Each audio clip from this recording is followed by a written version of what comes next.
We're going to get officially underway. Hello again, and welcome to Prepared BC's Emergency Preparedness Week webinar on community readiness.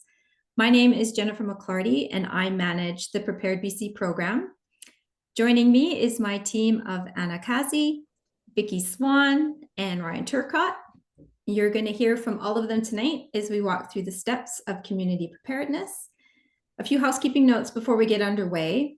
Everyone's mics have been muted, and that's to ensure that everyone can hear the material being shared tonight. If you have questions during the webinar, please use the Q&A function, and that's located at the bottom of your screen. This allows us to track questions better and ensure that none get missed. When the presentation is over, we're going to circle back to answer as many questions as time will allow.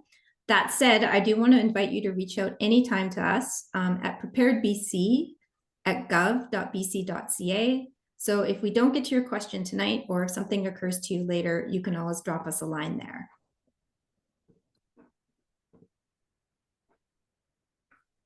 To start us off in a good way, I'd like to first acknowledge that I'm joining you this evening from Saanich in the Greater Victoria area on the traditional territory of the Wasonic people who have lived and worked on this land since time immemorial.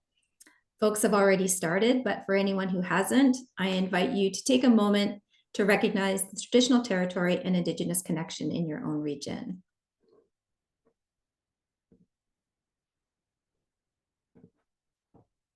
For those who may not be familiar with Prepared BC, it is the province's official preparedness education program serving First Nations communities, local authorities, the public, and schools.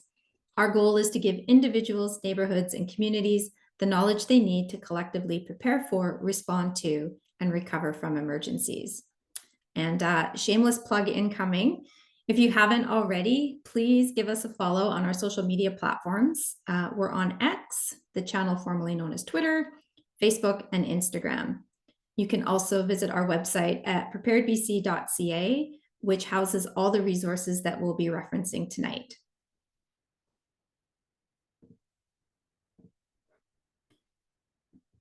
The focus of this evening's webinar reflects the emergency preparedness theme of In It Together. Being prepared isn't just about the supplies you have, it's about the people around you and how you work together in an emergency. Building relationships with them beforehand means you'll be better equipped to support each other during an emergency and after an emergency. Ultimately, that will mean a faster recovery and strengthened resilience. Our presenters are going to walk you through the steps to prepare first as an individual, and then how to expand that readiness to your neighborhood and community. And with that, I'm going to hand things over to Anna to get us underway. Thank you so much, Jen, and hello everyone. My name is Anna Kazi, and I'm a Public Education Officer with the Prepared BC team. I'm really excited to be here to talk about these wonderful 3 steps to preparedness, which are know your hazards, make your home emergency plan, and gather your supplies for an emergency kit and grab-and-go bag. So let's get started tonight with know your hazards. We all face different hazards depending on where we live. So for example, not every community is going to be at risk of tsunamis. Therefore, it is very important that we learn what hazards may happen where we live, or even where we work, or even go for vacation, so we can prepare accordingly. Before we can start going ahead and talking about some of these hazards, I have a fun activity for everyone. We will be dropping the link to our hazard map in the chat below. I would encourage all of you to go to our hazard map, write down your location, and then see what are some of the most common hazards that may happen in the area where you live. And once you've discovered these hazards, feel free to drop down some of these hazards in the chat so we can all connect better and learn where everyone is joining us from and what are some of the risks that they are concerned about. If you already know some of the hazards that may happen where you live, I encourage you to maybe search down another location, maybe a place you're hoping to visit over the summer season, or even the area where you live. I'm going to pause now and just give everyone a couple minutes to go over the hazard map.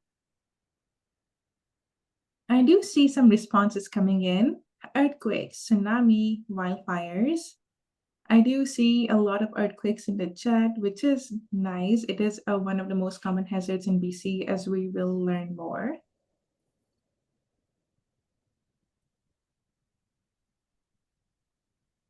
Wildfires, flooding, severe weather, power outages as well. Thank you, everyone. These are some wonderful hazards, and you can continue learning and dropping them in the chat. In the meantime, I'll go over a quick list of what some of these hazards are and what are the risks associated with them. So let's talk about floods.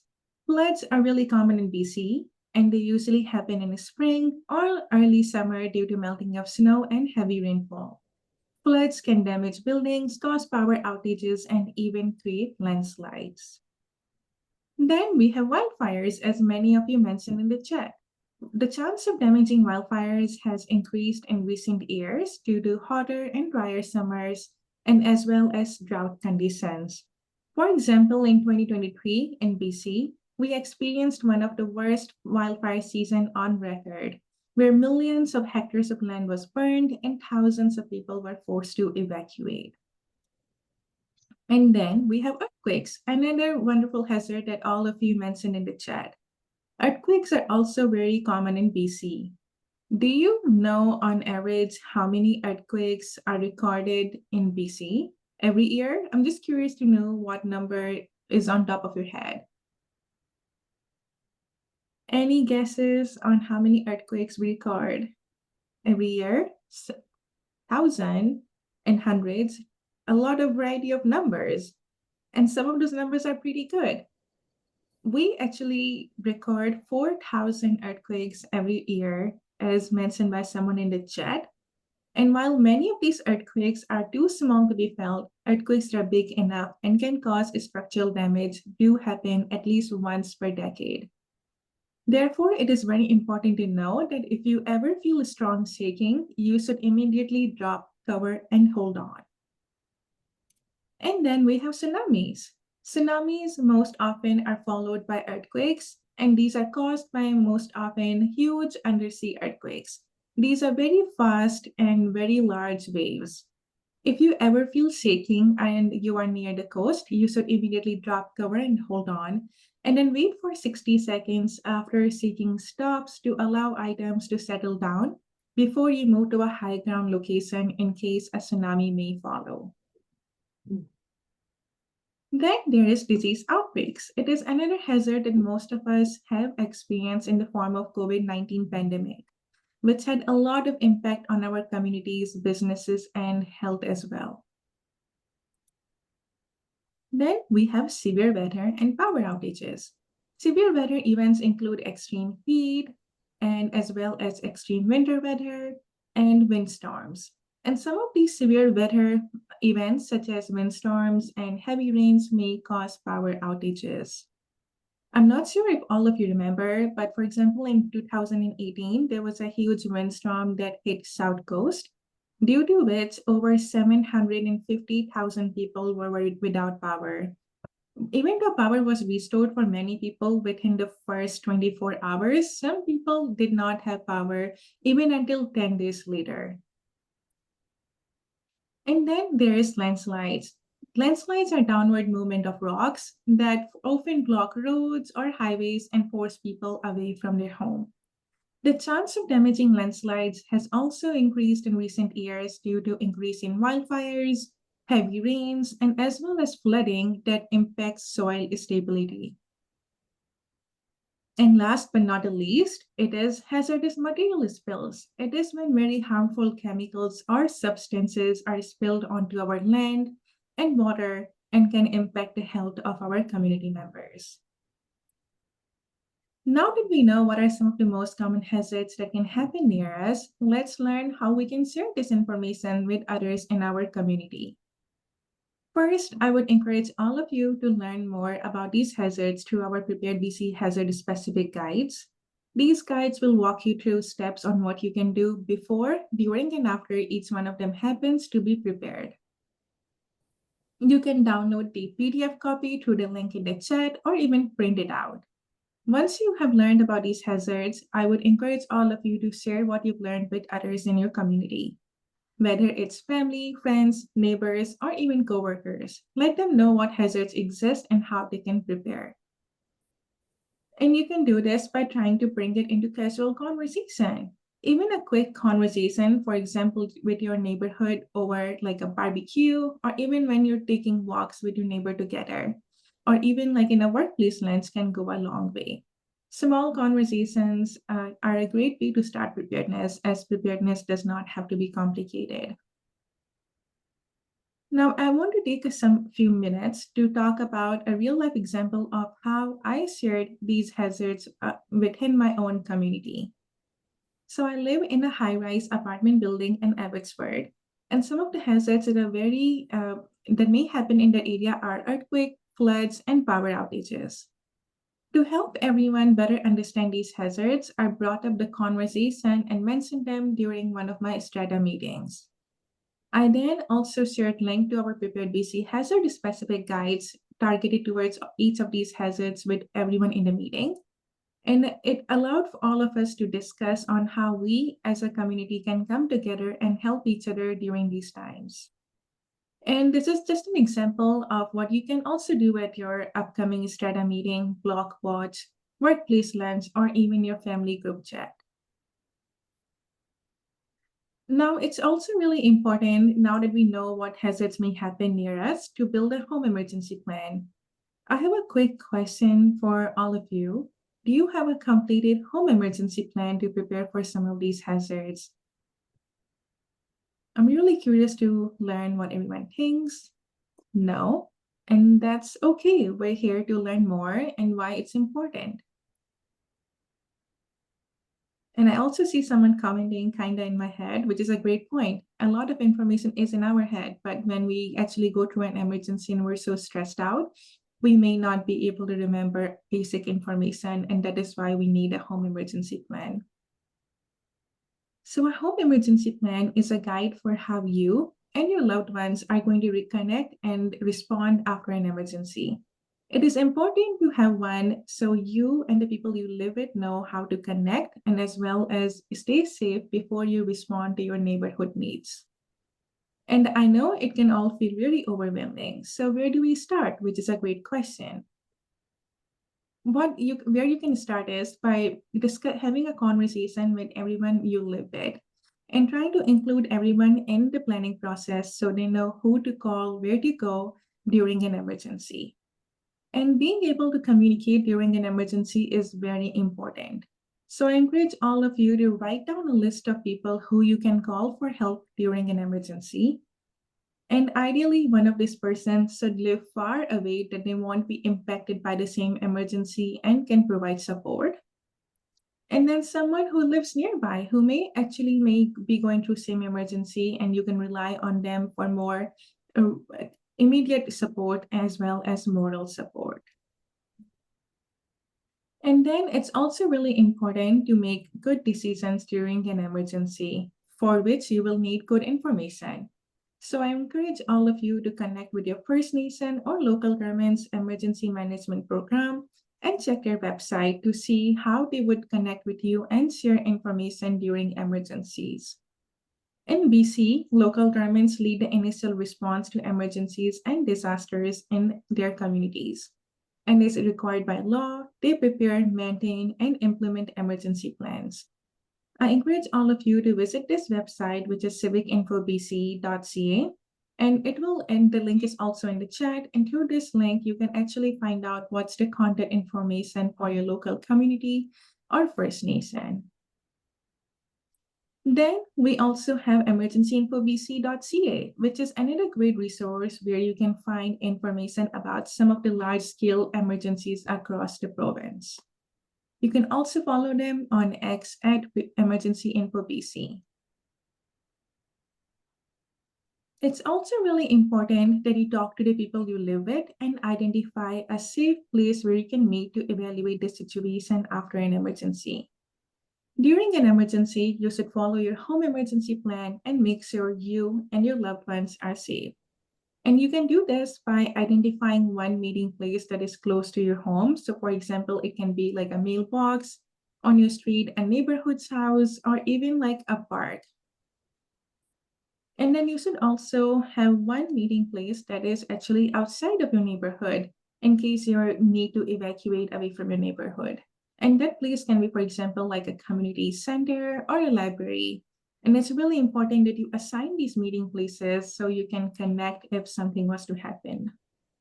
Now, I will be handing it over to our next presenter, Vicky, who will be walking us all through a few more important things to consider when creating a home emergency plan as well as a neighborhood emergency plan.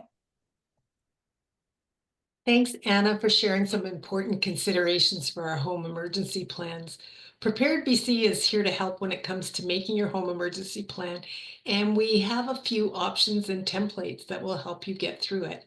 You can access a fill-in-the-blanks home emergency plan or the interactive Home Ready Planner at preparedbc.ca. Both tools will prompt you to write out the important information that Anna identified, along with additional details including insurance information, medical information such as medical supplies and equipment, prescription details and healthcare providers, information about your utilities, and information about any pets or animals you may have. Having all this information on hand during an emergency helps to reduce stress so you can stay calm and focused.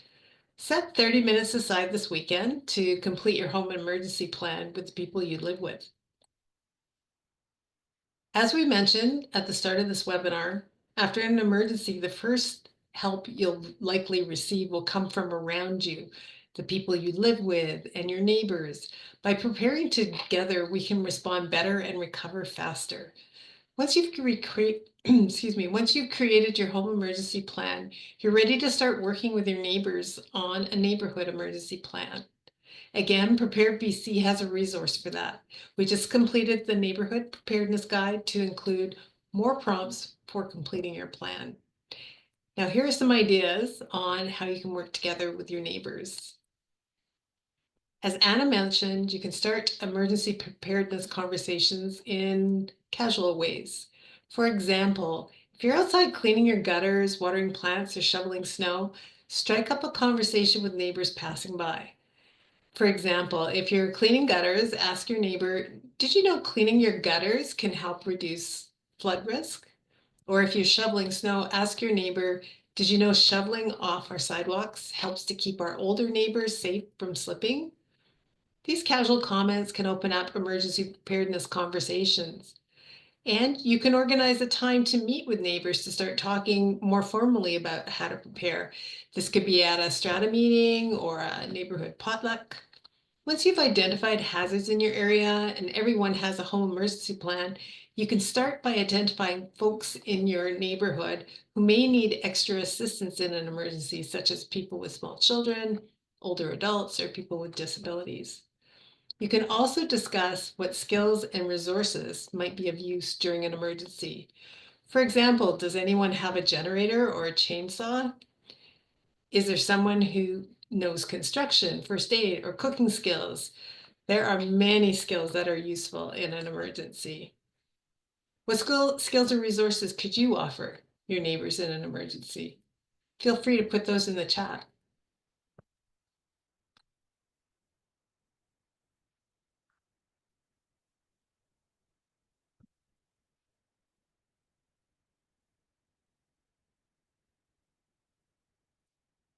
When you're building your neighborhood emergency plan, you can ask neighbors to volunteer for specific roles so you have a more coordinated response in an emergency. Roles could include checking in on others. These volunteers would visit every home involved in your plan to make sure residents are okay. Some volunteers could check outdoor utilities and look for other potential hazards such as fallen trees or power lines. Someone could volunteer to gather information, and that role would involve listening to the radio and checking other trusted sources for information to share with neighbors. Other volunteers could be responsible for fixing and cleaning up, and these people would assist others in securing their properties and removing debris.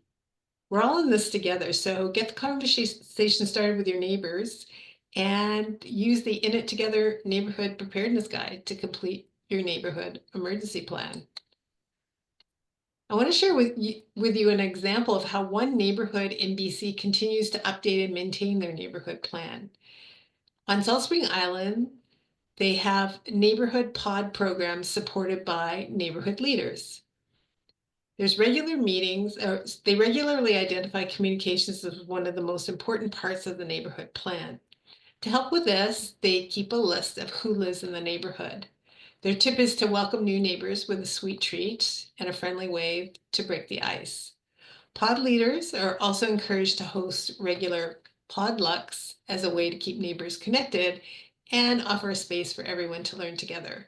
Their tip is to invite a guest speaker to these events to keep it fun and fresh. You can learn more about these pods at the AMCR blog, and we'll put that in the chat, link to that in the chat. And with that, I'll pass it over to Ryan to talk through the next emergency preparedness step. Yeah, thank you, Vicky. All right, so we've heard from Anna and Vicky so far about the importance of identifying hazards and coming up with an emergency plan. So now it's time to gather your emergency supplies. Having the right supplies on hand will ensure that you have peace of mind, safety, and comfort during emergency situations. We'll start off with one last quick poll here. So let us know in the chat, do you currently have an emergency kit? Do you have a grab-and-go bag for your home? Let us know. So far, we're seeing that some people do, some people don't. Yes to grab-and-go bag, no to emergency kit in progress. Yeah, that's very common. It's common for people to have a lot of the right items, but just maybe not fully assembled into a kit yet. All right, this is really encouraging to see. So Prepared BC basically advises people to prepare for two different scenarios, which will warrant two different types of emergency kits. There are going to be times where you need to stay at home with a home emergency kit for a prolonged period of time. And then there will be other situations where you need to leave immediately with a smaller grab-and-go bag that is portable and you can leave with quickly. A home emergency kit is meant to have a minimum of 3 days to 1 week worth of supplies that can keep everyone safe and comfortable until services resume. Typically, a good place to store these supplies in would be a very sturdy plastic bin or some sturdy duffel bags placed in an area of your home that's very easy to access quickly.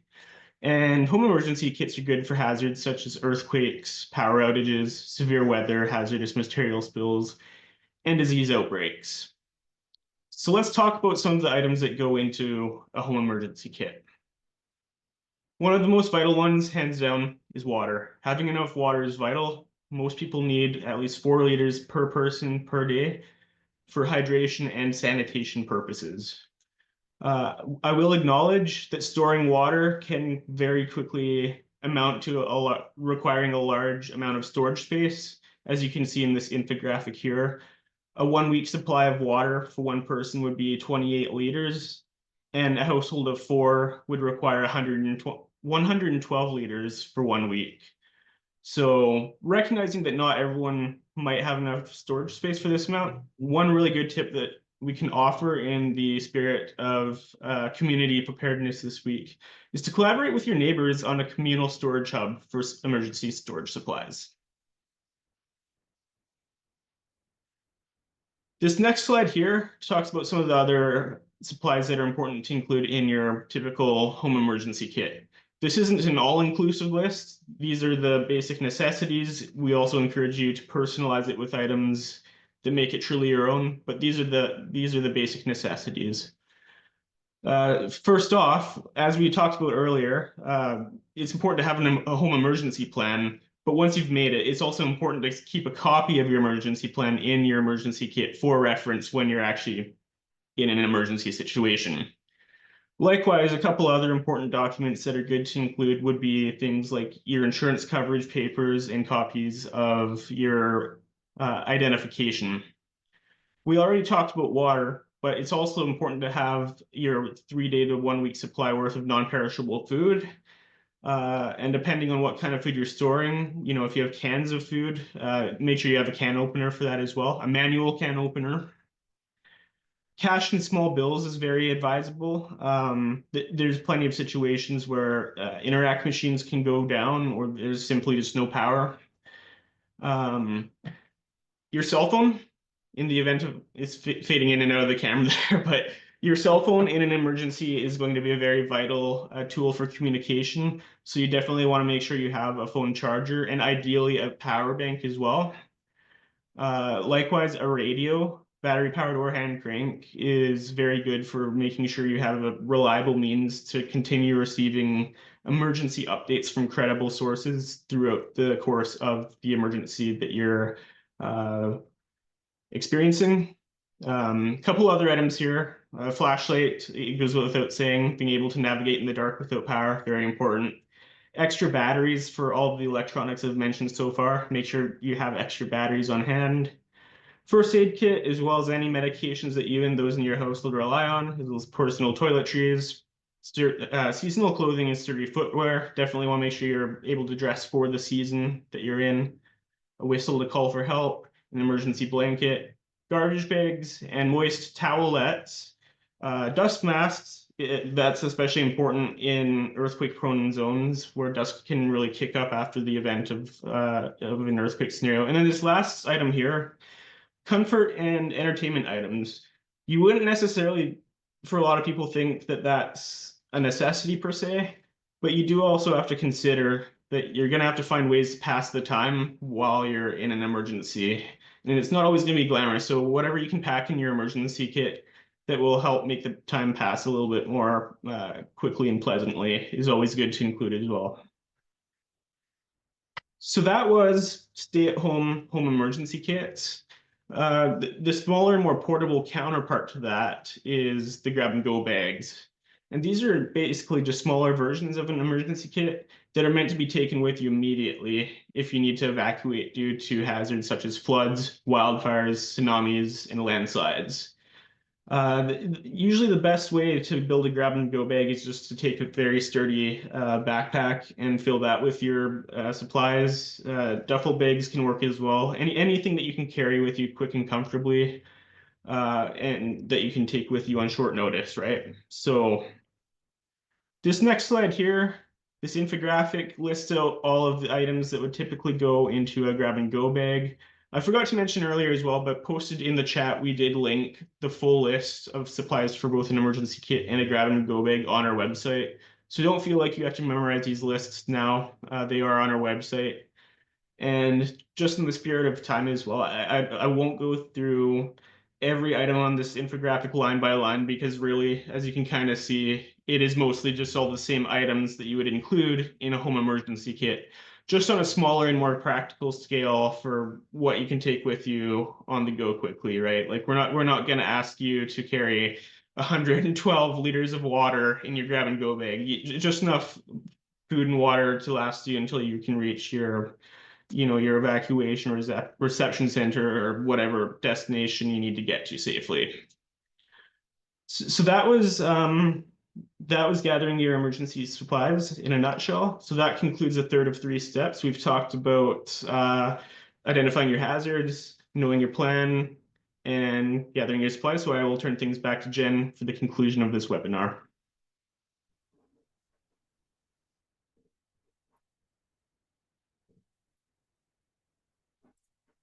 Thanks, Ryan, and thanks for the summary. Again, as a quick refresher, you should now have the general resources to understand the common hazards across BC, whether they're where you live or where you're traveling. You should have the information you need to draft an emergency plan, to gather the necessary supplies, and to get your neighbors and community involved in the process. With that last step in mind, we do have a bit of homework for you. At some point this weekend, we challenge you to introduce yourself to a neighbor who you don't know. And there's no better time or icebreaker than Emergency Preparedness Week. Or if you do have existing relationships with your neighbors, raise the idea of collaborating on an emergency plan. Wherever you are in your preparedness step, or preparedness journey, we just encourage and challenge you to take the next step.